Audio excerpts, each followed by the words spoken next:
Getting your first win in Fortnite Battle Royale may feel impossible to some players.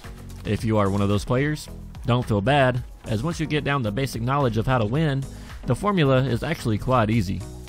I'm going to try to make this guide friendly for consoles and for PCs, but some of the stuff may change as the game progresses and grows out of beta. I'm going to break the game down into 3 different phases: the early game, the mid game, and the late game. Just keep in mind, this is a guide on how to get your first win, not how to go out and slay like an ice cold stunner.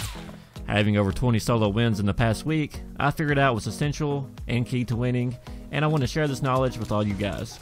With that being said, let's get started. Starting with the early game, you start aboard the battle bus and must decide where to drop. A couple of factors that will determine where to drop are loot, the popularity of said place, and where it is on the map. We will want to drop somewhere that has plenty of loot, but at the same time, we don't want to be contested by a lot of other players. No matter where you drop, chances are there will be someone else there, so don't be afraid to fight. Killing other players is definitely the best way to obtain loot and materials, but the important thing to remember here is we want to take 1 versus 1 fights and try our best not to get sandwiched in between 2 other players. The more you learn the map, the more you'll figure out the quieter loot areas that will have less competition. Moisty Mire, Junk Junction, Lonely Lodge, and then there are several unmarked areas that's easy pickings as well.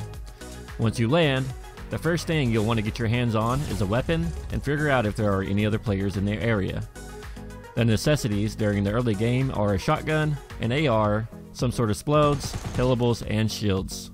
Of course, materials are very important as well, so if we are being shot at, we can build. It's best to get in the habit of building right away when being shot at, so your walls and ramps take the damage and not your health or shields. Building is essential to winning, and I feel as if I cannot stress that enough. If somebody starts shooting at you, it should be second nature to immediately throw up a wall and a ramp for cover. Over half the fights I get into, the other person just keeps shooting, leaving themselves very exposed, netting me an easy kill, some loot, and materials. So, once you looted your starting area and snuffed out any threats, it is time to progress into the mid game and start moving towards a circle. It is best to give yourself a 30-second head start when heading into the next zone to avoid any storm damage. The mid game will most likely be spent running, as most of the rural areas are on the edge of the map, so along the way be sure to smack trees here and there for wood, but whatever you do, don't break down the bigger trees. Try to leave them with 50 hit points, as once you break the tree, it is a dead giveaway to other players of your location. The last thing we want is for our enemies to know where we are, without knowing where they are. Loot everything you can while running towards the circle, and it is best to never stop jumping. It is also a good idea to make your movement sporadic and unpredictable, as this will make you a harder target to hit with a sniper rifle. Keep your eyes open and listen closely to everything around you. At some point during this phase, you'll want to pick up a sniper rifle, as these are also essential for the late game phase. I prefer to have a shotgun, an AR, a sniper rifle, explodes, and some sort of healable or shields. The shotgun is our up close and personal weapon, the AR is our mid-range weapon, the sniper is our long range, and we use explodes to bring down bases and to punish players who like to hide within player-built bases. At the end of the middle game phase, I try to have at least 700 wood and plenty of stone and or metal. Use the wood during this phase if you find yourself within the zone, and conserve your stone and metal for the late game. Wood is easy to come by, so it's best to use it early on. By the end of the mid-game phase, you will have your final layout, and chances are the circle will be too small to go and harvest more materials without somebody picking you off for an easy kill. By now, you'll probably have a few kills or more, depending on how aggressive you play, and now we find ourselves heading into the final phase, the end game. The end game is going to be the most action-packed, as the remaining players will be in a small circle and forced to confront one another. Depending on your playstyle, pick and choose your battles wisely.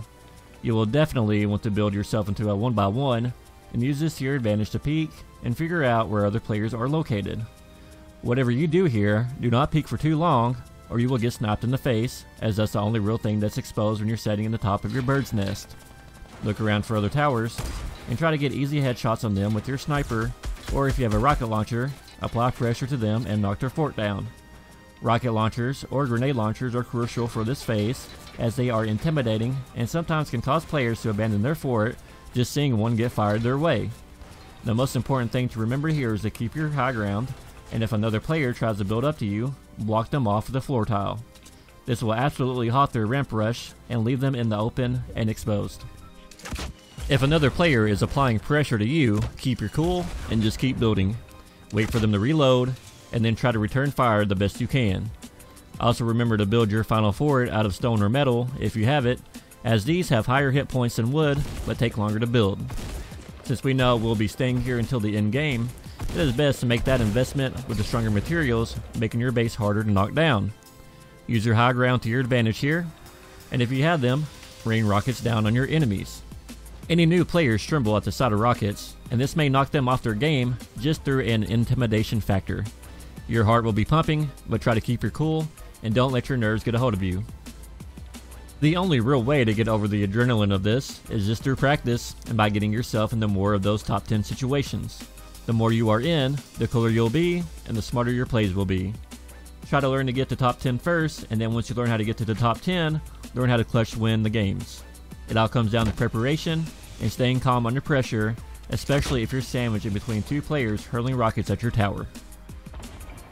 And that's pretty much all there is to it. Think of this as an outline to get your first win, because through practice, you'll get better, and the wins will just come more flowingly. Winning in this game is actually rather simple, as long as you are prepared and have the right weapons and plenty of materials. Learn how to use them, and whatever you do, don't be afraid to die. It is literally part of the game. Once you learn the ins and outs of the mechanics of the game, never blame the game for you dying unless it's literally a glitch or a bug. Take responsibility for your death and ask yourself what you did wrong and what you could have done in the situation to win. It's part of the learning process and will improve your Fortnite game as a player and may prevent you from making the same mistake twice. If you learned anything new or enjoyed the video, drop a like and please subscribe, as I will be making more Fortnite videos. My name is SluggyBug, and this is the part where I say thank you for watching and good luck out there.